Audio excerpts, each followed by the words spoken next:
Takdir Larasati. Larasati dan sahabatnya, Santi, menyusuri lorong-lorong padat di pasar Tanah Abang yang sedang mengadakan obral besar, mencoba mencari gaun yang pas.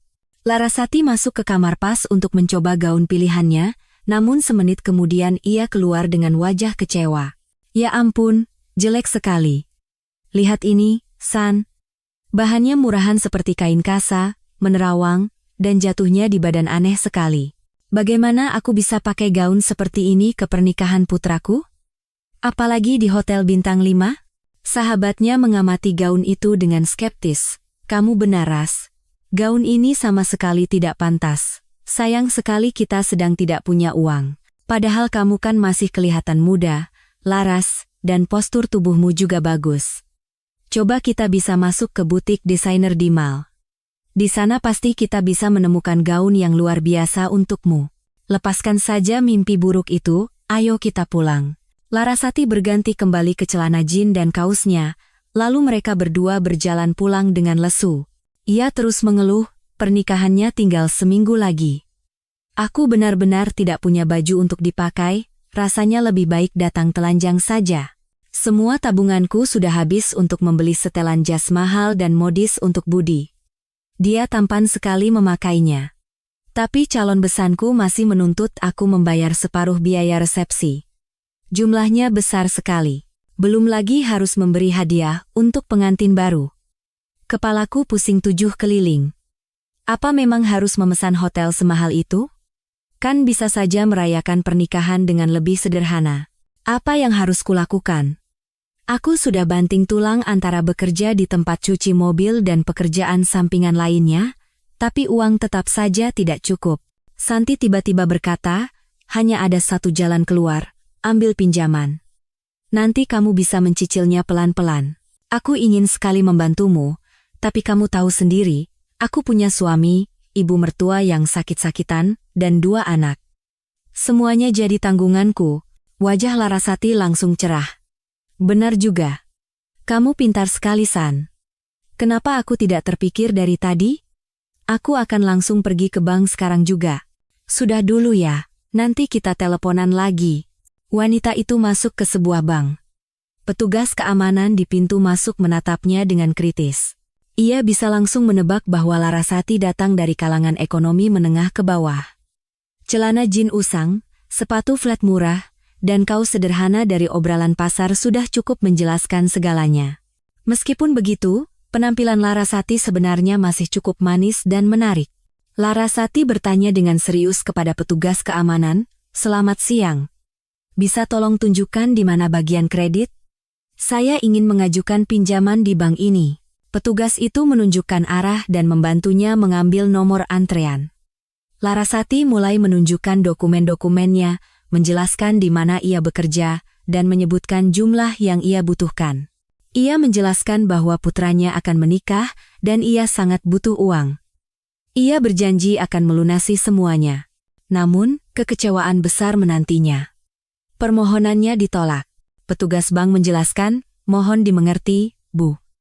Pendapatan resmi Ibu sangat minim, sementara jumlah yang Ibu ajukan sangat besar. Cicilan bulanannya saja hampir sama dengan gaji resmi Ibu. Lalu Ibu mau hidup dari mana? Pasti nanti akan terjadi tunggakan, dan penagih utang akan mendatangi Ibu. Saya tidak bisa menyetujui pinjaman sebesar ini. Maaf. Kalau Ibu mau, coba temui langsung direktur kami. Jelaskan situasinya kepada beliau." Terkadang, dalam kasus-kasus luar biasa, beliau memberikan persetujuan. "Ibu tinggal lurus saja di koridor ini, lalu pintu ketiga di sebelah kiri." Larasati sangat sedih. Dengan menahan air mata, ia berjalan gontai menuju ruangan direktur. Sekretaris mengambil dokumennya dan menyuruhnya menunggu. Beberapa menit kemudian, seorang pria parubaya yang ramah keluar dari ruangan dengan tergesa-gesa dan menatap Larasati dengan mata terbelalak. Ia hampir berteriak, "Benarkah ini Anda?" Wajahnya sama persis, hanya nama dan nama belakangnya yang berbeda. "Silakan masuk ke ruangan saya." Larasati tidak mengerti apa-apa, ia masuk ke dalam ruangan dan duduk di kursi. Sang direktur mulai menjelaskan, "Ketika saya melihat foto di KTP Anda, saya tidak percaya dengan mata saya sendiri. Seorang wanita, yang merupakan salinan persis Anda, 3 tahun lalu menyewa sebuah brankas penyimpanan untuk bertahun-tahun dan membuka rekening deposito yang sangat besar di bank kami, lalu menghilang, ia tidak pernah muncul lagi. Semua asetnya masih ada di sini, bahkan bunganya sudah menumpuk sangat banyak. Mungkin dia saudara perempuan atau kerabat Anda? Apakah Anda kenal dengan nama keluarga Handoko? Larasati menggelengkan kepala. Sama sekali tidak. Saya juga tidak punya kerabat. Saya tinggal bersama putra saya yang sudah dewasa, ibu saya sudah lama meninggal. Jadi saya benar-benar tidak tahu siapa orang itu. Mungkin Anda salah lihat, hal seperti itu bisa saja terjadi. Jadi, bagaimana dengan pinjaman saya? Apakah Anda akan menyetujuinya? Saya sangat butuh uang sekarang. Saya janji akan melunasi semuanya tepat waktu, sampai rupiah terakhir. Sang direktur mengerutkan kening. Sayangnya tidak, Ibu Larasati. Maafkan saya. Jumlah yang Ibu minta terlalu besar. Ibu tidak akan sanggup membayarnya kembali. Tapi saya bisa memberikan alamat wanita itu. Percayalah, wajah Anda berdua sama persis. Tidak mungkin salah, ingatan visual saya sangat baik, apalagi saya baru saja membandingkan Anda dengan foto yang kami ambil sebelum membuka rekening di bank kami. Jika ternyata Anda adalah kerabat dekatnya, mungkin dia bisa membantu Anda dengan uang. Sambil mengambil secarik kertas berisi alamat, Larasati mengucapkan terima kasih dengan lesu. Ia semakin sedih. Uang tidak ada, pinjaman ditolak. Bagaimana ia akan menatap wajah putranya dan besannya yang kaya raya? Ia duduk di bangku taman, mencoba mengingat-ingat masa kecil dan remajanya, mengenang semua yang telah terjadi padanya. Larasati tumbuh besar berdua dengan ibunya di sebuah kota kecil di Jawa Tengah. Ia tidak pernah mengenal ayahnya, dan ibunya selalu bungkam setiap kali ia bertanya. Hidup mereka sulit, serba hemat. Ibunya bekerja sebagai pengasuh di sebuah panti asuhan, seorang wanita yang sangat baik hati, terbuka, dan mencintai putrinya lebih dari hidupnya sendiri. Ia tidak pernah membeli apapun untuk dirinya, tetapi selalu membawakan oleh-oleh untuk Larasati. Sang ibu berusaha sekuat tenaga agar anaknya berpakaian dan bersepatu tidak lebih buruk dari anak-anak lain, meski hal itu sangat sulit dilakukan dengan gajinya yang kecil. Larasati sangat mencintai dan mengasihi ibunya, dan selalu berusaha membantu pekerjaan rumah. Ia belajar dengan baik agar tidak mengecewakan ibunya dengan nilai-nilai yang buruk.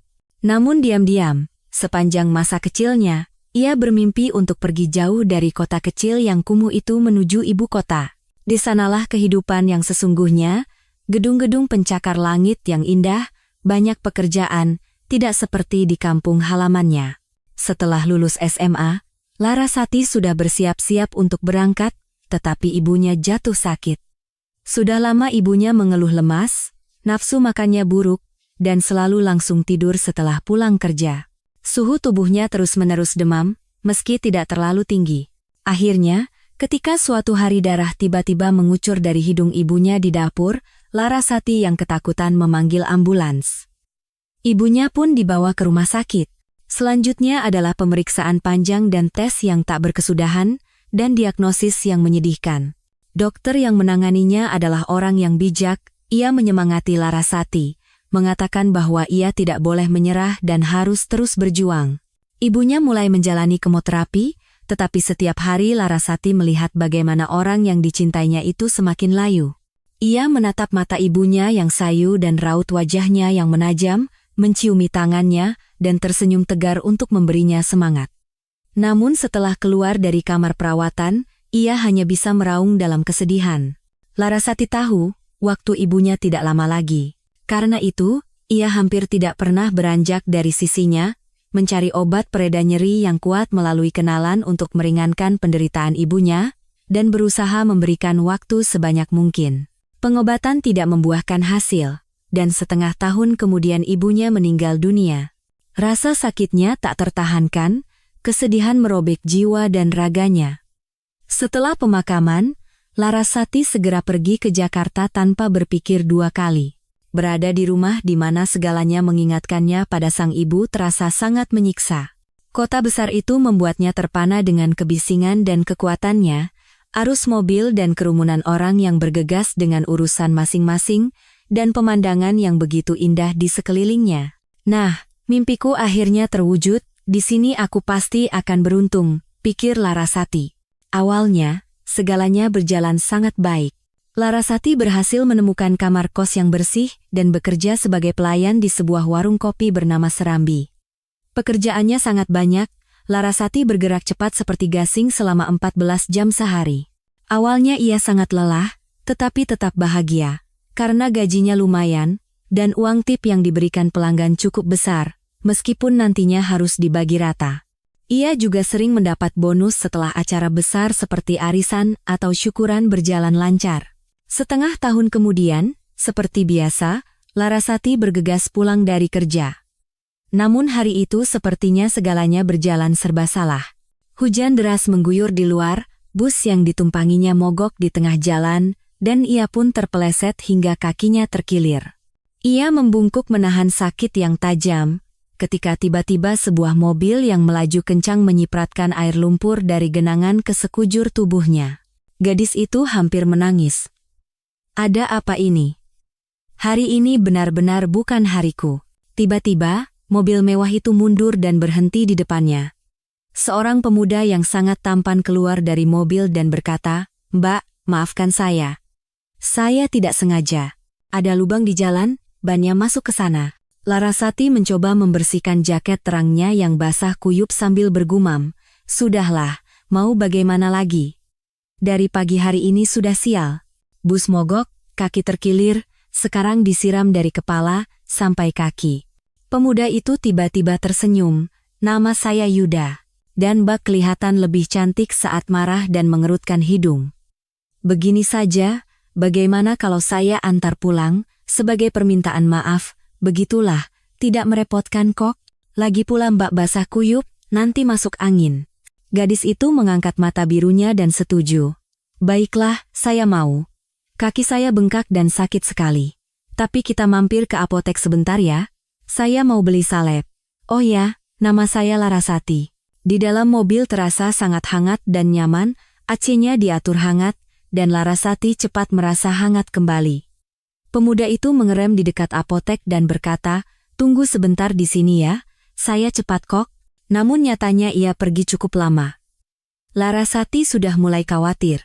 Tapi Yuda akhirnya kembali, dan membuat gadis itu terkejut. Pemuda itu memberinya sebuket bunga violet yang lembut, dan segelas besar kopi panas yang harum. Di dalam kantong plastik terdapat salep dan obat pereda nyeri. Ia tersenyum. "Maaf sudah membuatmu menunggu lama, tadi saya bingung di toko bunga, buket mana yang harus dipilih. Nah, saya suka bunga violet yang lembut ini, mirip denganmu. Jadi, apa saya sudah dimaafkan?" Larasati tersipu malu. Perhatian seperti itu sangat menyenangkan baginya, dan ia menjawab, "Terima kasih. Buketnya indah sekali, saya memang suka bunga violet, dan kopinya juga enak. Saya senang sekali. Berapa yang harus saya ganti untuk obatnya?" Pemuda itu memegang tangannya. "1 kali kencan. Saya tidak bisa melepaskanmu begitu saja, Larasati. Kamu istimewa, tidak seperti yang lain. Ada pesona alami dan daya tarik yang luar biasa dalam dirimu. Minggu ini saya berencana menonton pertunjukan band rock baru di sebuah klub, mau menemaniku? Mereka sangat kreatif dan berbakat, kamu pasti suka." Larasati setuju. Ia sudah jatuh hati pada pria itu. Yuda terasa seperti pangeran dari negeri dongeng, ia memikirkannya siang dan malam. Apalagi, ini adalah cinta pertamanya. Begitulah hubungan mereka dimulai. Yuda adalah pria yang lembut dan perhatian, membisikkan kata-kata indah, berbicara tentang cinta dan kesetiaan. Suatu hari, ia mengundangnya ke rumahnya, sebuah rumah megah di pinggir kota.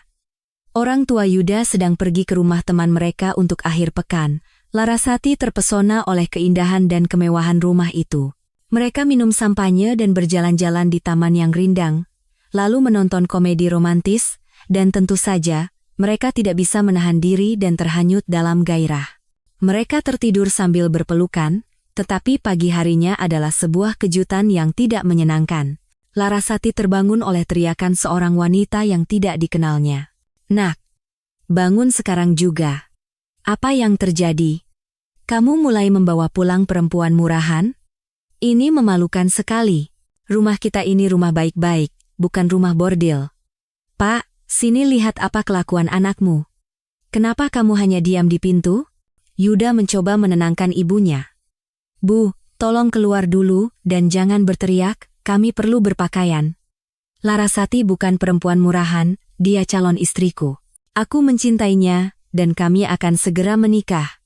Semuanya baik-baik saja. Hentikan keributan ini, aku bukan anak 17 tahun lagi. Ibu Ratna berteriak, oh ya, aku lihat, gadis yang sangat sopan. Baru masuk ke rumah orang baik-baik sudah langsung membuka kakinya. Dalam waktu setengah jam, jangan sampai aku melihatnya lagi di sini. Kamu mengerti? Dan denganmu, kita akan bicara nanti. Berlagak dewasa, padahal masih mahasiswa. Larasati menangis sambil tergesa-gesa berpakaian. Ia merasa sangat malu, ia telah dipermalukan sedemikian rupa, meskipun situasinya memang tidak menyenangkan. Yuda memanggilkan taksi untuknya dan menenangkannya sebisa mungkin. Laras, sayangku, jangan menangis, kumohon, tenanglah. Ini semua salahku. Aku tidak tahu kalau orang tuaku akan pulang hari ini. Mereka bilang akan pergi selama 2 hari. Maafkan aku. Ibu hanya terbawa emosi, aku akan bicara dengannya, menjelaskan semuanya. Dia orang yang emosional, mudah marah. Semuanya akan baik-baik saja, lihat saja nanti. Tetapi Larasati tahu bahwa segalanya tidak akan baik-baik saja, dan memang benar. Ibu Ratna sangat membencinya, apalagi setelah tahu bahwa ia hanyalah seorang pelayan biasa dari kampung, tanpa rumah, dan pekerjaan tetap. Orang tua Yuda mulai menekan putra mereka, membuat keributan dan menuntut agar ia putus dengan gadis miskin itu. Anakku, dengarkanlah, kita ini keluarga terpandang, banyak orang di kota ini mengenal kita, banyak gadis-gadis hebat yang menyukaimu. Kenapa kamu keras kepala sekali seperti ini? Aku tidak mengerti. Aku tahu, masa muda, hormon bergejolak, kamu bersenang-senang dengan gadis itu dan sudah cukup. Aku tahu tipe gadis-gadis kampung licik seperti ini. Lihat saja, sebentar lagi dia akan bilang kalau dia hamil, dan habislah sudah. Kita harus menampungnya di sini. Ini kan skema yang sudah dikenal semua orang untuk memeras uang dari anak orang kaya. Tetapi Yuda ternyata teguh pendirian dan tidak menuruti keinginan orang tuanya. Pasangan itu tetap melanjutkan hubungan mereka dan saling mencintai. Kemudian Ibu Ratna mencoba mengancam Larasati, bahwa jika ia tidak meninggalkan putranya, maka nasibnya akan lebih buruk, tetapi itu pun tidak berhasil. Gadis itu menjawab dengan tegas, tolong mengerti, saya mencintai putra Anda, bukan karena uang atau motif lain, hanya cinta. Dan saya ingin bersamanya, dan dia juga begitu. Kenapa Anda begitu membenci saya? Ini hidup kami, tolong jangan ikut campur. Ibu Yuda mendesis dengan marah. Lihat saja, gadis lancang, kamu sendiri yang memintanya. Kalau tidak mau dengan cara baik-baik, akan ada cara yang buruk, jelas? Yuda itu calon ekonom, kami pengusaha terhormat, dan aku akan berjuang mati-matian agar pernikahan memalukan ini tidak terjadi. Kami tidak butuh menantu miskin. Kamu bahkan tidak punya pendidikan. Memang, setelah pertengkaran hebat itu, segalanya menjadi tenang untuk sementara waktu. Pasangan itu bahkan bisa bernapas lega, mengira bahwa orang tua Yuda akhirnya menerima keputusan mereka, tapi ternyata tidak. Suatu hari di warung kopi Serambi ada sebuah acara besar, sebuah acara perusahaan dari organisasi terkenal. Larasati, seperti biasa, melayani para tamu. Ia dengan cekatan bergerak di antara meja-meja, tersenyum sopan kepada semua orang dan mengganti piring serta peralatan makan. Tiba-tiba salah satu tamu, seorang pria berjanggut yang gagah, mulai berperilaku tidak pantas. Ia mengedipkan mata pada Larasati, mencoba mencubit pinggangnya, mengirimkan ciuman jauh, memesan lagu untuknya sambil mengumumkannya di depan semua orang, dan yang terpenting, memanggilnya, sayang. Larasati marah, ia merasa sangat tidak nyaman, tetapi pemilik warung berbisik padanya, diam saja. Dia mabuk, besok juga tidak akan ingat apa-apa, tapi dia bayar mahal. Lihat, setengah dari isi bar sudah dia beli, melebihi pesanan. Aku tidak mau ada keributan di sini. Malam berikutnya, Larasati dihadapkan pada skandal besar. Istri dari pria berjanggut yang menggodanya itu datang ke warung kopi, mulai berteriak di depan semua orang, menyebut Larasati perempuan penggoda, dan menyodorkan foto serta video dari acara malam itu, di mana suaminya menyatakan cinta pada Larasati di depan semua orang. Foto dan video yang sama juga sampai ke tangan Yuda, dan ia menuduh tunangannya melakukan segala macam dosa. Bagaimana bisa kamu lakukan ini? Aku mencintaimu, kukira kamu hanya milikku. Ternyata kamu tidur dengan pria beristri? Lihat saja bagaimana kekasihmu itu memandangmu, seolah ingin melahapmu. Ini menjijikkan. Benar kata ibuku, kalian gadis-gadis kampung, tidak peduli tidur dengan siapa, yang penting bisa bertahan di ibu kota. Aku tidak mau mengenalmu lagi. Pergi dari sini. Larasati menangis, memohon untuk didengarkan, mencoba menjelaskan bahwa ia sama sekali tidak bersalah dan tidak mengenal pria itu. Tapi semuanya sia-sia. Gadis itu merasa apa yang terjadi padanya adalah sebuah drama gila, sebuah pertunjukan. Pemilik warung, karena takut akan gosip, juga meminta Larasati untuk pergi, meskipun ia tahu Larasati tidak bersalah. Tapi reputasi tempat usahanya lebih penting. Dan baru ketika Ibu Ratna mendatangi gadis malang itu, Larasati sadar siapa dalang di balik semua ini. Wanita itu tersenyum sinis. Bagaimana sandiwaranya, sayang? Tidak sia-siakan aku dulu belajar teater? Sekarang kamu puas? Dipecat dari pekerjaan, tunanganmu meninggalkanmu. Jadi jangan coba-coba mendekati putraku lagi, atau aku akan menghancurkanmu sampai jadi debu. Dan pasangan suami istri itu orang yang baik, mereka hanya butuh uang, jadi mereka membantuku. Selamat tinggal. Larasati hancur, remuk, dipermalukan, dan dihina. Ia seolah-olah dicelupkan ke dalam ember berisi air kotor. Bagaimana melanjutkan hidup dan apa yang harus dilakukan, ia bahkan tidak bisa membayangkannya. Dan yang terpenting, ia sangat mencintai Yuda dan merasa sakit hati karena tunangannya bahkan tidak mau mencari tahu kebenarannya, dan malah percaya pada foto-foto itu. Sebulan kemudian, Larasati dengan ngeri menemukan bahwa ia hamil. Ia melakukan tes 2 kali, 2 garis. Gadis itu syok, tidak tahu harus berbuat apa sekarang. Bahkan sempat terpikir pikiran-pikiran buruk. Tetapi seorang dokter tua yang bijaksana memarahinya seperti anak sekolah. Apa yang kamu pikirkan, nak? Kamu pikir ini selesai begitu saja? Tidak bisa. Pertama, kamu membunuh anakmu sendiri dengan tanganmu. Ya, ini sudah menjadi seorang anak, meskipun masih sangat kecil. Kedua, tindakan seperti ini dalam banyak kasus bisa menyebabkan kemandulan, infeksi, dan komplikasi lainnya. Pikirkan baik-baik. Masalah cepat atau lambat akan berlalu, tetapi anak akan bersamamu seumur hidup. Dia adalah dukunganmu, makna hidupmu, dan penopangmu. Tapi tentu saja, keputusan ada di tanganmu. Jika sampai hari Senin kamu tidak berubah pikiran, saya akan memberikan surat rujukan untuk tes dan prosedur. Larasati, sambil menangis, berjalan gontai ke kamarnya. Di sana ia dilihat oleh tetangganya, seorang wanita tua bernama Bu Lastri. Wanita itu langsung mengerti bahwa sesuatu yang sangat serius telah terjadi pada gadis itu. Tanpa berkata apa-apa, ia membawa Larasati ke kamarnya, mendudukkannya di meja, dan memberinya obat penenang dosis ganda. Kamu, Laras, jangan menangis. Minum ini, lalu ceritakan semuanya dengan jujur, apa yang terjadi. Aku akan bantu semampuku. Aku lihat kamu anak yang baik. Dan Larasati, tanpa diduga, menceritakan semuanya kepada wanita tua itu, tentang Yuda, tentang kehamilannya, dan tentang bagaimana ia dipecat tanpa alasan. Pensiunan itu terdiam lama, lalu berkata, "Kamu, anakku sayang, jangan berbuat bodoh, jangan lakukan dosa, anak itu sama sekali tidak bersalah. Dan orang-orang yang menyakitimu itu, nanti mereka akan merasakan semua air mata yang kamu keluarkan, lihat saja. Lupakan saja tunanganmu itu, kalau ibunya seperti ular begitu, dia tidak akan membiarkan kalian hidup tenang. Pikirkan tentang anakmu, dan lahirkan dia, aku akan membantumu. Aku juga tinggal sendirian, tidak punya kerabat, tidak punya anak. Dulu aku juga pernah sebodoh kamu.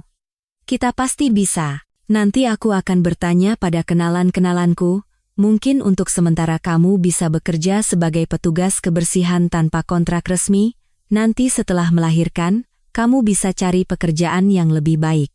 Usiamu kan masih muda. Begitulah Larasati menjalani hidupnya di kamar kos itu bersama putranya. Awalnya, Bu Lastri sangat membantunya, menjaga Budi saat Larasati sedang bekerja. Larasati bekerja serabutan, mulai dari cuci mobil, cuci piring, hingga menjadi petugas kebersihan paruh waktu, demi bertahan hidup. Ia berjuang sekuat tenaga, tetapi akhirnya berhasil membesarkan putranya menjadi seorang pemuda yang tampan. Ia bahkan menyekolahkannya hingga ke universitas. Baginya, sangat penting agar putranya mendapatkan profesi yang baik, tidak seperti dirinya yang harus terombang-ambing dalam hidup. Baru-baru ini, Budi bertemu dengan Dewi, calon istrinya. Gadis itu bukan gadis biasa, ia berasal dari keluarga berada. Orang tuanya adalah pengusaha menengah yang memiliki beberapa kios di pasar. Larasati memperlakukan Dewi dengan baik, menganggapnya seperti putrinya sendiri. Ia ingat betul bagaimana calon mertuanya sendiri di masa muda dulu membuat intrik untuknya. Namun, orang tua Dewi sangat tidak menyenangkan. Mereka sombong dan angkuh, bersikeras mengadakan pernikahan di restoran mewah, dan menuntut Larasati membayar setengah biaya resepsi. Putranya juga sangat memohon agar ibunya hadir di pernikahan itu, baginya itu sangat penting. Tapi dari mana mendapatkan uang untuk semua itu, tidak ada yang memberitahunya, rasanya seperti menemui jalan buntu.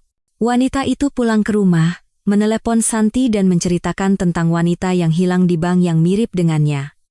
Lebih baik pinjamanku disetujui daripada aku diberi cerita dongeng. Dia memberiku alamat dan nama keluarganya. Lalu apa? Apa itu membuatku lebih baik? Tetapi sahabatnya justru bersemangat. Apa-apaan kamu, Laras? Besok kamu harus pergi dan cari tahu semuanya. Siapa tahu, kamu tidak akan rugi apa-apa. Bagaimana jika wanita itu benar-benar kerabatmu, dan kamu tidak tahu tentang itu? Seperti di sinetron saja. Seru sekali. Nanti telepon aku dan ceritakan semuanya ya. Larasati mendengarkan sahabatnya, dan setelah selesai bekerja di tempat cuci mobil, ia pergi ke alamat yang diberikan. Ternyata lokasinya jauh di luar kota. Rumah itu megah dan indah, dibangun dengan gaya klasik, dengan ukiran-ukiran dan jendela kayu jati yang berat. Halamannya terawat baik, penuh dengan semak-semak dan bunga. Larasati menekan bel di gerbang. Seorang wanita tua kurus berpenampilan terpelajar keluar. Ia mengenakan mantel tipis dan sepatu bot yang rapi, di tangannya ada sebuah tongkat, sepertinya ia hendak pergi jalan-jalan. Larasati menyapa. Selamat siang. Nama saya Larasati Shailendra. Maaf mengganggu, bisakah saya masuk? Ada urusan penting. Aduh, ada apa dengan ibu? Ibu tidak sehat? Wanita tua itu terhuyung dan mulai jatuh ke tanah, matanya terbalik. Larasati sangat ketakutan, panik, mulai berteriak dan meminta tolong. Mendengar teriakannya, pemilik rumah, seorang pria berusia 70-an, berlari keluar. Ia hanya menatap Larasati, dan juga mulai mengucap istighfar. Ia membisikkan sesuatu yang tidak jelas, ia mengangkat istrinya dan membawanya ke dalam rumah. Larasati pun ikut masuk dengan ragu-ragu. Pria itu mulai mendekatkan minyak angin ke hidung istrinya. Lestari, sadarlah. Ayo, jangan membuatku takut seperti ini. Wanita tua itu sadar, menatap Larasati lagi dan menangis. Anakku, kamu ditemukan. Betapa bahagianya. Doa-doaku akhirnya didengar Tuhan. Biarkan ibu memelukmu, sayang, Hartono. Ini Laras kita. Dia akhirnya ditemukan. Pria itu mengucap syukur lagi. Alhamdulillah, tadi aku sempat berpikir kalau Yulia kembali dari alam baka. Aku sendiri hampir pingsan di sampingmu. Masuklah, nak, duduklah. Larasati berkedip, masih belum bisa pulih dari keterkejutannya. Saya tidak mengerti apa-apa. Anak ibu yang mana? Nama keluarga saya Shailendra. Dan nama ibu saya Iriana. Beliau sudah meninggal bertahun-tahun yang lalu. Saya tidak punya kerabat lain. Tolong jelaskan semuanya, demi Tuhan. Ibu Lestari menyeka air matanya dan mulai bercerita. Bapak dan ibu sudah bersama seumur hidup, sejak di bangku kuliah, bekerja keras dari nol untuk membangun usaha kami. Awalnya kami punya usaha jahit kecil di Rubanah, ibu sendiri juga menjahit di sana siang dan malam, kondisinya sangat tidak layak. Lalu kami membuka butik, dan kemudian pabrik garmen dan rumah mode kami sendiri. Lalu datanglah masa-masa sulit di akhir tahun 90-an. Zaman itu sangat mengerikan, penuh dengan preman dan penjahat. Saat itu ibu baru saja hamil dan melahirkan anak kembar, kamu dan Yulia. Kami sangat menyayangi kalian. Ini, ibu akan tunjukkan fotonya, di mana kamu dan saudarimu masih sangat kecil. Lihat saja, betapa lucunya kalian dan benar-benar identik. Hanya ibu yang tahu bahwa kamu, Laras, punya tahi lalat khas di belakang telinga, sedangkan Yulia tidak punya. Kalian baru berusia 1 tahun saat musibah itu terjadi. Pesaing kami memutuskan untuk menakut-nakuti kami dan merebut semua aset kami. Usaha kami saat itu sangat menguntungkan. Kami memproduksi celana jin dan laku keras seperti kacang goreng, tapi kami tidak mau menyerah begitu saja. Sayang sekali kan melepaskan usaha yang sudah dibangun dengan susah payah. Dan kemudian mereka menculik putri kami, kamu, Laras. Tepat saat kami sedang jalan-jalan, tiba-tiba 2 preman datang. Ibu baru sempat menarik Yulia dari kereta dorong, ketika mereka mendorong ibu ke samping dan kepala ibu terbentur aspal dengan keras. Orang-orang yang lewat berlarian mendengar keributan itu, tetapi para penjahat itu sudah melompati pagar dan kabur dengan mobil. Kemudian mereka mulai mengancam kami, mengatakan akan membunuhmu jika kami tidak setuju. Tentu saja kami sangat ketakutan, kami melapor ke polisi, dan langsung menyetujui semua syarat mereka, anak kan lebih berharga. Tapi sementara polisi mempersiapkan operasi penangkapan, para penjahat itu sendiri tewas dalam baku tembak antar geng, dan jejaknya hilang.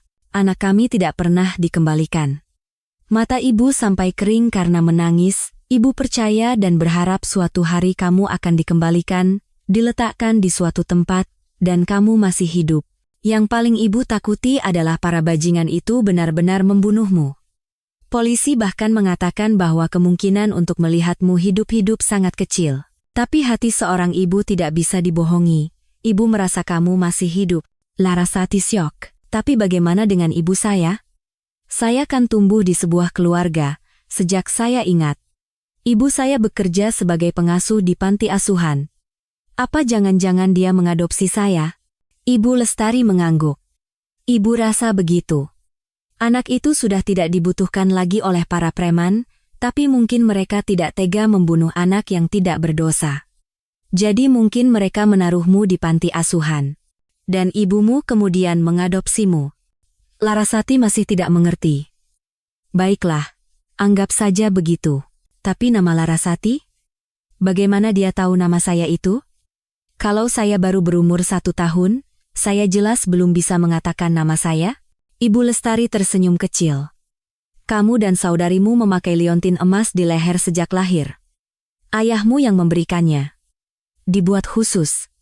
Ada gambar bunga, dan nama, Larasati dan Yulia. Kami bahkan bercanda, supaya tidak tertukar, siapa yang mana. Mungkin karena itu namamu tetap di panti asuhan. Dan liontinnya, entah siapa yang mengambilnya dari staf di sana. Sekarang kita tidak akan pernah tahu. Ya Tuhan, nak. Betapa senangnya ibu karena kamu menemukan kami. Ini benar-benar sebuah kebahagiaan. Larasati bertanya lagi, lalu, Yulia di mana? Apa yang terjadi padanya? Kemana dia menghilang? Ibu Lestari menangis lagi, menghela napas, dan mulai bercerita lebih lanjut. Sampai usia 16 tahun, Yulia tumbuh menjadi gadis yang cerdas dan penurut, kami sangat bahagia. Ia belajar dengan baik, mencintai dan menghormati kami. Tapi kemudian seolah-olah ada setan yang merasukinya. Gonta-ganti pacar, dan pacarnya pun bukan orang baik-baik. Seolah-olah ia sengaja memilih para berandalan. Kami sudah memarahinya, mencoba menasihatinya dengan lembut, tetapi ia tidak mau mendengarkan. Di universitas, ia belajar seadanya, nyaris tidak lulus, yang ada di pikirannya hanya pesta. Bekerja pun ia tidak mau, katanya buat apa, kalau uang sudah lebih dari cukup. Padahal kami berharap putri kami akan menjadi penerus, memahami dan melanjutkan usaha kami. apalagi profesinya adalah desainer. Kemudian Yulia menemukan seorang penipu dan bajingan. Pria bernama Michael ini sejak awal tidak kami sukai, pembohong ulung, dan sangat licik. Ia sering berkeliling rumah dan bertanya apakah lukisan di dinding kami asli, apakah ada barang antik lainnya. Dia berbohong habis-habisan bahwa dia kaya, tapi kami juga tidak bodoh. Kami memeriksa semuanya, ternyata dia hanya seorang gigolo biasa. Mencari wanita kaya yang bodoh dan menipu uang mereka. Kami sudah 100 kali mencoba menjelaskan ini pada putri kami. Tapi sia-sia, dia keras kepala, aku cinta Michael dan hanya itu. Lalu dia kabur bersamanya, dan sekalian membawa perhiasan pusaka nenek dan uang, dalam jumlah yang sangat besar. Dia mencurinya. Ayah awalnya sangat marah padanya, bahkan sampai sakit jantung. Itu adalah sebuah pengkhianatan, tusukan dari belakang dari orang terdekat. Tapi kemudian kami memaafkannya, bagaimanapun juga dia adalah putri kami. Kami putuskan, jika itu pilihannya, biarlah, uang bisa dicari lagi. Sejak saat itu, kami hampir tidak pernah berkomunikasi. Seolah-olah ada dinding di antara kami. Dan 3 tahun yang lalu, kami ditelepon dari rumah sakit dan diberitahu bahwa Yulia dalam kondisi kritis. Kami langsung ke sana. Ternyata, tunangannya yang tidak berguna itu telah menghabiskan setengah uangnya dan meninggalkannya. Mungkin dia malu untuk pulang. Dia tinggal di apartemen sewaan sendirian, lalu jatuh sakit parah, dan dibawa ke rumah sakit. Kami memaafkan putri kami, merawatnya dengan dokter terbaik, memberinya kehangatan dan perhatian, tapi semuanya sia-sia. Penyakitnya sudah terlalu parah, dan putri kami pergi begitu saja, seperti lilin yang padam. Meninggal di usia yang begitu muda. Betapa mengerikannya ketika orang tua harus menguburkan anak-anak mereka. Dan tidak adil. Setelah pemakaman putri kami benar-benar terpuruk, makna hidup hilang. Ibu sering pergi ke masjid, berdoa dan memohon kepada Tuhan agar kamu, Laras, entah bagaimana bisa ditemukan. Dan inilah, doaku didengar, dan kamu kembali. Sekarang ceritakan tentang dirimu, sayang, apakah kamu sudah menikah, punya anak? Dan bagaimana kamu menemukan kami setelah bertahun-tahun? Larasati menghela napas. Hidup saya juga jauh dari mudah, banyak sekali cobaan yang harus saya lalui. Ibu meninggal di usia muda, di pangkuan saya. Dan beliau tidak pernah mengakui bahwa saya anak angkat. Tapi beliau sangat tulus mencintai saya, sehingga saya tidak pernah berpikir seperti itu. Lalu saya pergi dari kota.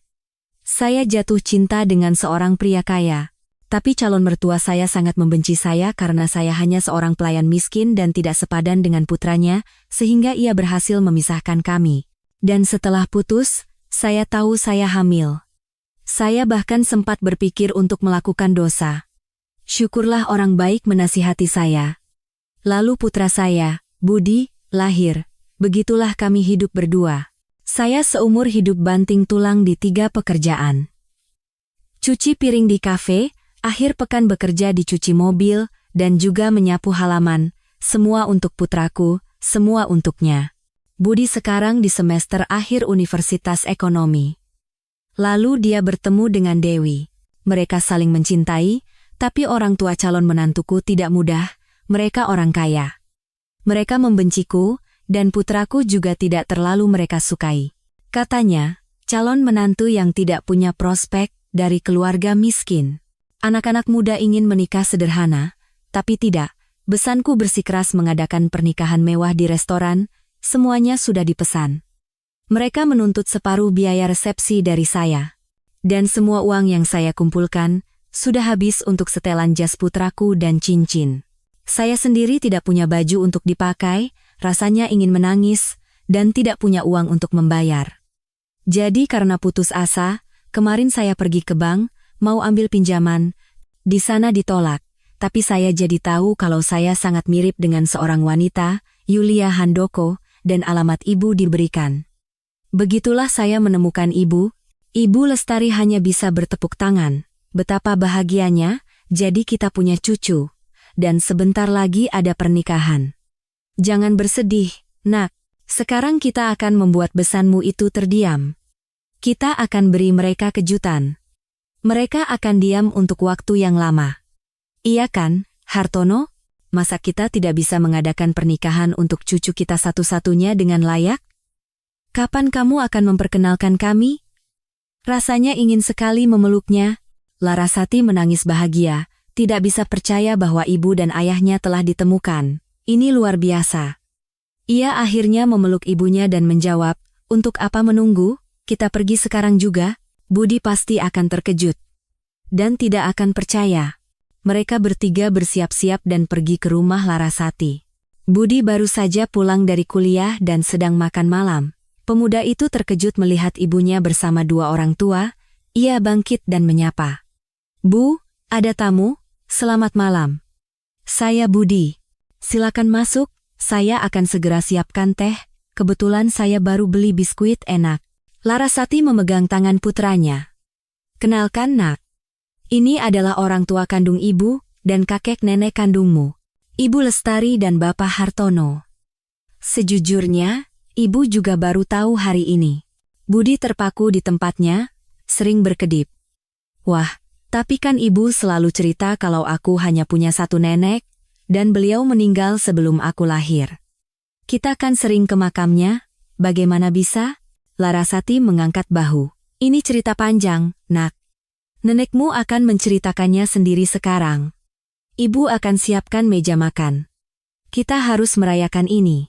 Larasati pergi ke dapur umum dan mulai menata meja, dan ketika ia kembali, ia tersenyum tanpa sadar.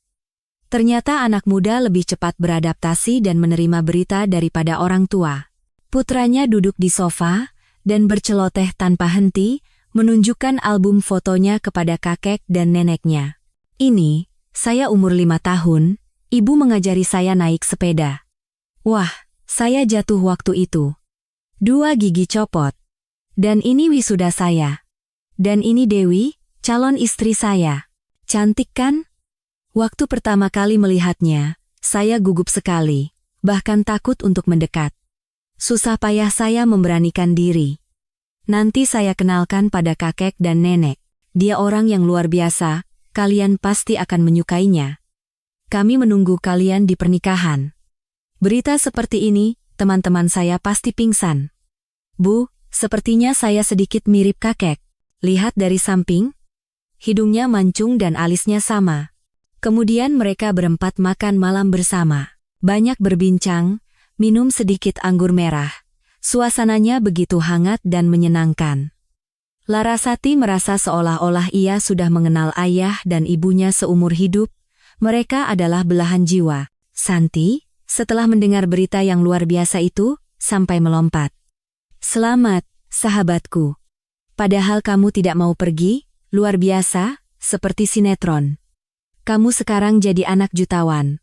Jadi besanmu itu akan langsung diam. Besok kita pergi pilih gaun baru untukmu. Sekarang kita bisa bersenang-senang. Larasati meminta Budi untuk tidak menceritakan apa-apa dulu kepada orang tua Dewi, dan hanya menyerahkan sejumlah uang yang dibutuhkan untuk resepsi melalui putranya. Mereka hanya bergumam, akhirnya terkumpul juga, pasti pinjam uang ke sana kemari. Nanti datang, ibu si pengantin pria itu, pakai baju kampungan dari obrolan pasar, dengan perhiasan imitasi, memalukan. Entah apa yang dilihat Dewi dari si miskin itu? Bodoh. Merusak hidupnya sendiri. Sementara itu, Larasati dan orang tuanya melakukan tes DNA, 3 hari kemudian hasilnya keluar. Seperti yang diduga, hubungan darah mereka terkonfirmasi. Kemudian mereka bersama-sama pergi ke bank, menunjukkan kepada direktur surat kematian saudarinya dan dokumen warisan. Para ahli waris mengambil isi brankas. Di sana terdapat perhiasan pusaka nenek. Bersamaan dengan itu, bankir memberikan semua uang dari deposito beserta bunganya, jumlahnya sangat besar. Ibu Lestari termenung dan berkata, putri kita, Yulia, ternyata berhasil menjaga semua harta keluarga tetap utuh, meskipun dalam situasi tanpa harapan. Meskipun sakit parah, ia tidak putus asa dan tidak menyentuh perhiasan itu. Suaminya yang terkutuk itu pasti akan menghabiskan semuanya sampai anting emas terakhir. Semua yang dilakukannya benar. Dan sekarang biarlah uang dan perhiasan ini menjadi hadiah kami untukmu, Laras, dan cucu kita. Kamu pantas mendapatkannya. Semoga ini bisa membantumu dalam hidup. Dan kami pasti akan datang ke pernikahan. Kita bertemu di sana. Untuk pertama kalinya dalam hidupnya, Larasati memanjakan diri dengan manikur, menata rambut, dan rias wajah. Ia sangat ingin sekali saja merasa seperti seorang ratu, bukan seorang petugas kebersihan. Dan tibalah hari pernikahan. Pengantin pria dan wanita tiba, para tamu sudah berkumpul. Besan Larasati tidak bisa menyembunyikan rasa puasnya. Ibu Wati, ibu mempelai wanita, tampak seperti pohon Natal. Wanita gemuk pendek itu mengenakan gaun super mahal penuh payet, yang hanya menonjolkan semua kekurangan bentuk tubuhnya. Dan perhiasan yang dikenakannya. Cincin, gelang, dan kalung, semuanya besar dan mahal. Penampilannya terlihat cukup konyol. Suaminya pun setipe dengannya. Angkuh seperti merak, dengan perut buncit. Semua tamu memandang heran pada pasangan tua terpelajar yang duduk di pojok, sederhana, dan tidak menarik perhatian sampai saatnya tiba. Pintu restoran terbuka, dan Larasati masuk. Dan semua orang terkesiap. Terutama Ibu Wati. Ia tidak bisa mengerti, kemana perginya wanita lelah, dengan kehidupan yang mengenakan pakaian murah dan pudar itu. Di hadapannya berdiri, setidaknya, seorang ratu. Gaun panjang menjuntai itu begitu mahal dan indah, berwarna violet yang lembut. Sepatu hak tinggi yang elegan melengkapi penampilannya, membuatnya tampak lebih langsing. Tidak banyak perhiasan yang dikenakannya, hanya anting-anting berlian dari koleksi neneknya, dan kalung emas tipis dengan liontin kecil, yang jika dilihat oleh ahli perhiasan manapun pasti akan terpana. Di salon, rambut Larasati di-highlight dengan indah dan ditata sedemikian rupa sehingga membuatnya tampak 10 tahun lebih muda. Mustahil untuk mengalihkan pandangan dari wanita itu. Larasati mendekati pasangan pengantin, memeluk mereka dengan hangat. Putranya berbisik, "Ibu, ibu luar biasa. Cantik sekali. Ibu mertuaku sekarang pasti meledak karena iri." Pahlawan kita mendekati Ibu Wati, tersenyum menawan, dan berkata, "Selamat siang, senang bertemu dengan Anda, selamat atas hari bahagia pernikahan anak-anak kita, semoga mereka bahagia." Pedagang itu, mencoba menyembunyikan kebingungannya, menjawab, "Penampilanmu bagus. Apa kamu merampok butik, sekalian dengan toko perhiasan? Dari mana kemewahan seperti ini? Bukankah kamu dan putramu hidup miskin, seperti tikus gereja saja?" Larasati bahkan tidak membuang waktu untuk berbicara dengan pasangan yang kasar itu. Ia hanya tersenyum menawan dan berjalan ke atas panggung, langsung ke mikrofon. Semua tamu terdiam dan menatapnya. Wanita itu berkata, "Pengantin baru yang terkasih. Putraku, Dewi, saya dengan tulus mengucapkan selamat atas peristiwa terpenting dalam hidup kalian, hari pernikahan kalian. Dan saya ingin berharap agar keluarga kalian kuat dan rukun. Saya ingin mengatakan bahwa hidup saya tidak mudah. Saya seorang diri membesarkan putra saya, membesarkannya dan bahkan menyekolahkannya hingga ke universitas. Banting tulang di 3 pekerjaan, kurang tidur, dan sama sekali tidak malu membersihkan lantai dan mencuci piring demi kebahagiaan anak saya. Tapi baru-baru ini terjadi peristiwa besar dalam hidup saya. Saya menemukan orang tua kandung saya.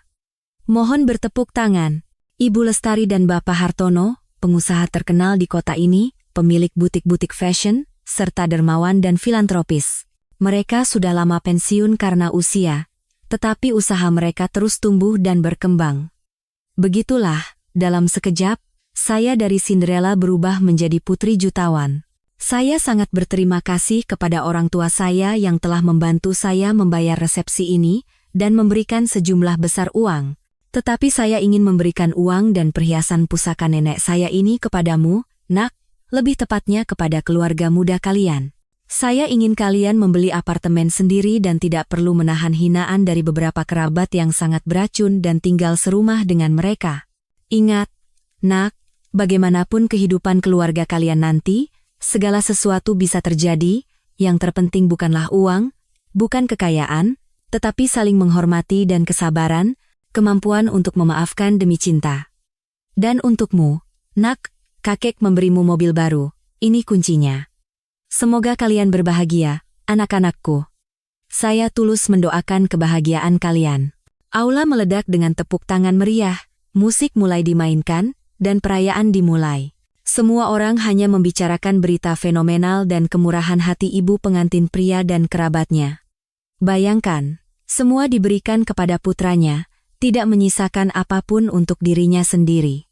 Inilah cinta ibu yang sejati. Dan tentang Ibu Wati dan suaminya, semua orang seolah lupa, dan hanya terkikik, mengerti betul siapa yang dimaksud Larasati ketika berbicara tentang kerabat beracun. Pedagang itu sendiri terdiam, menyadari bahwa sekarang mereka tidak selevel dengan Larasati, bukan sebaliknya. Tetapi setelah agak mabuk, mereka tiba-tiba memutuskan untuk segera memperbaiki hubungan dan mulai menjilat dan merayu besan mereka. Ibu Wati yang licik itu berceloteh tanpa henti, "Oh, budimu itu anak yang baik sekali. Pintar, atletis, menantu seperti itu hanya bisa diimpikan. Beruntung sekali putri kami." Tetapi Larasati dengan cepat memotongnya, "Apa Anda tidak sakit? Kemarin Anda menyebut saya gembel, dan putra saya miskin. Sekarang Anda mau berteman? Beginilah hidup. Saya hanya akan mengatakan satu hal, saya selalu memperlakukan Dewi seperti putri saya sendiri, dan akan terus begitu, apapun yang terjadi. Bagi saya, uang, tidak seperti beberapa orang, bukanlah hal terpenting dalam hidup. Saya berharap Anda juga belajar untuk melihat jiwa dalam diri orang lain terlebih dahulu, baru kemudian mengukur segalanya dengan uang. Pikirkanlah itu saat senggang." Banyak yang mendengar percakapan itu bersorak setuju. Benar sekali. Dalam hidup kan segala sesuatu bisa terjadi. Orang kaya pun bisa datang ke orang miskin. Setelah itu, pedagang itu benar-benar diam, dan tidak terdengar lagi suaranya. Pernikahan berjalan meriah, semua menari sampai lelah. Di akhir acara, Budi secara khusus memesan lagu waltz untuk neneknya, dan dengan hati-hati membawanya menari.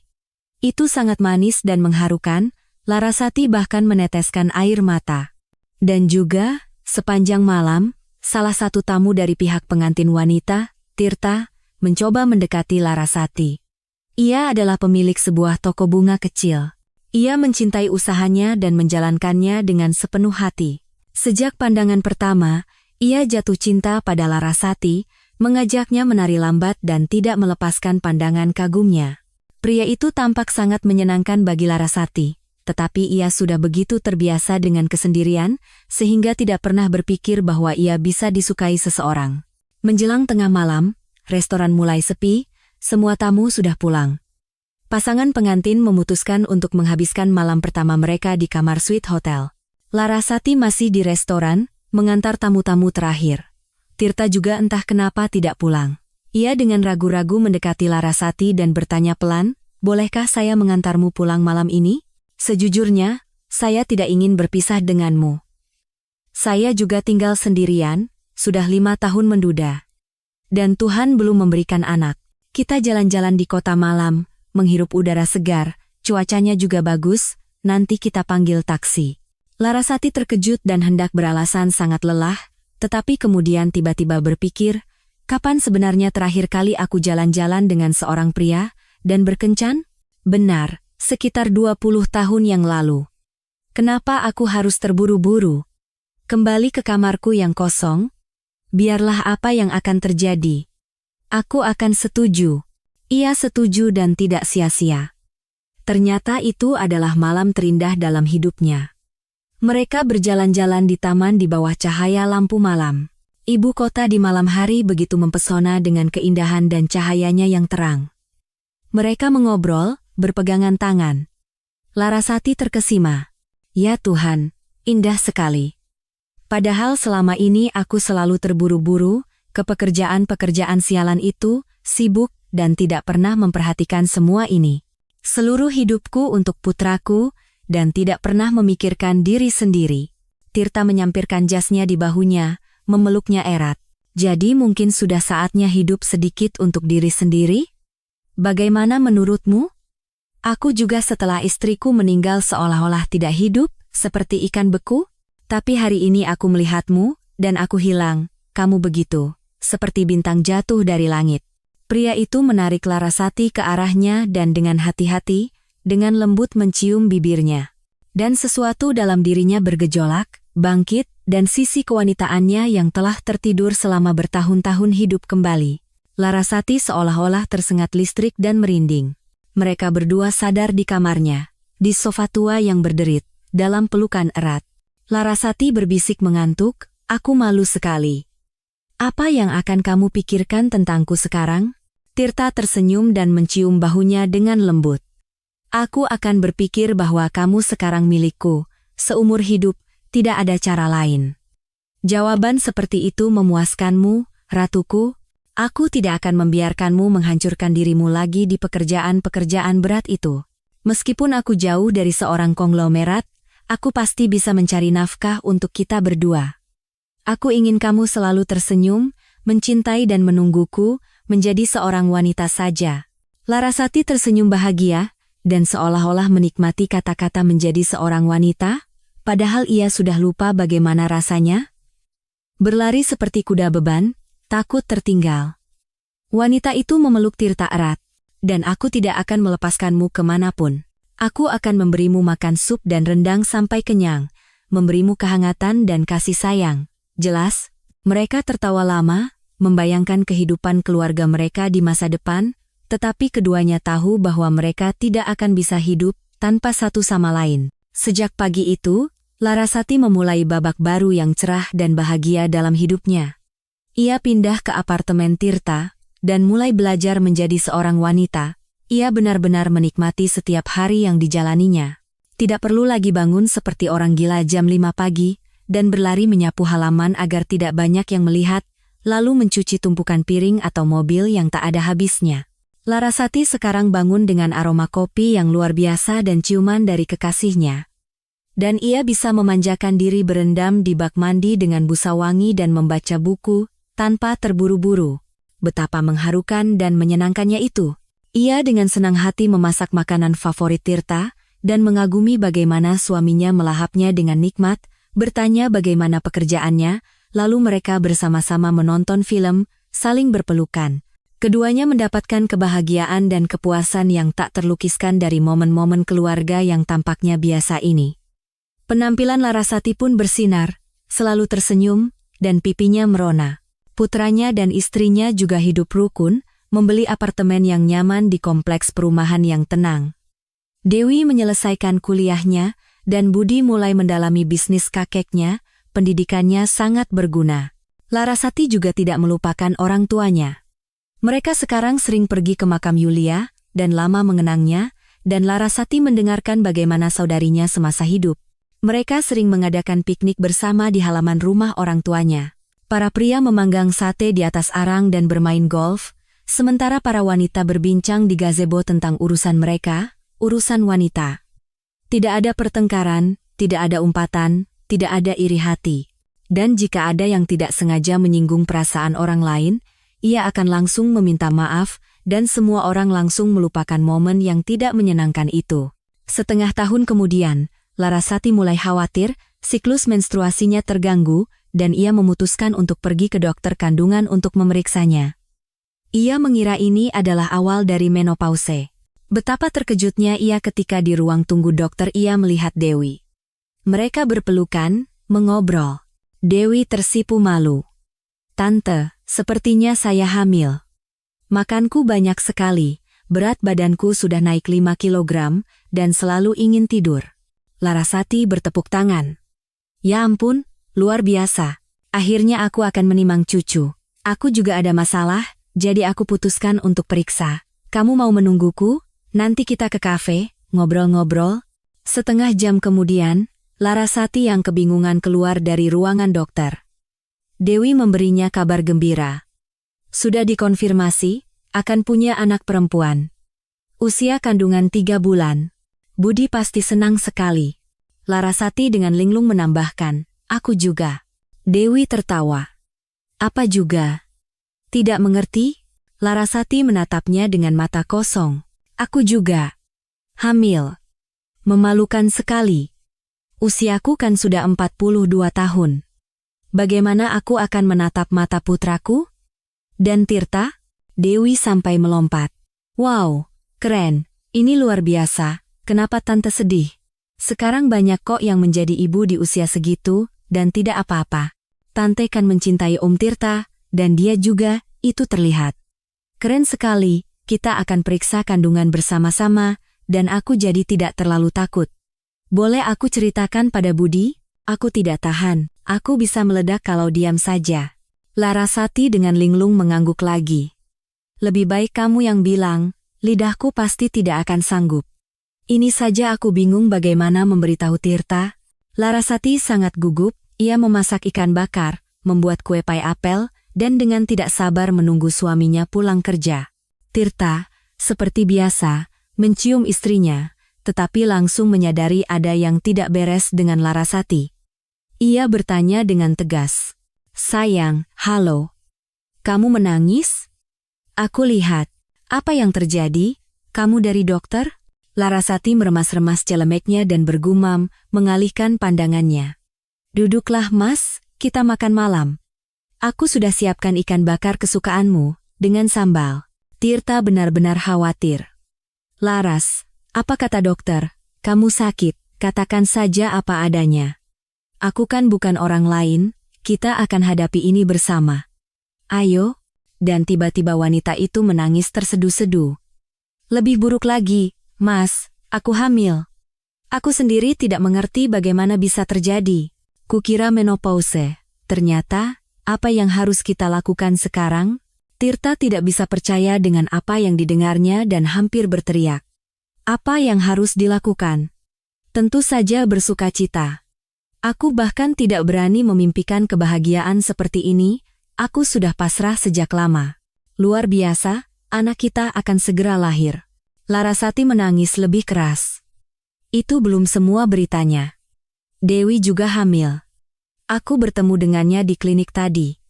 Memalukan sekali. Mertua dan menantu akan jalan-jalan dengan perut buncit. Nanti ditertawakan orang. Tirta mulai memeluk dan mencium Larasati. Aku tidak peduli dengan semua orang, dan kamu juga jangan peduli. Apa urusan mereka dengan hidup orang lain? Anak adalah anugerah Tuhan, dan itu tidak diberikan begitu saja. Aku akan menggendongmu, menjagamu, dan akan mencintai anak kita lebih dari hidupku. Jangan takut apa-apa, aku bersamamu, dan untuk Budi dan Dewi, aku ikut senang, sudah waktunya mereka punya anak.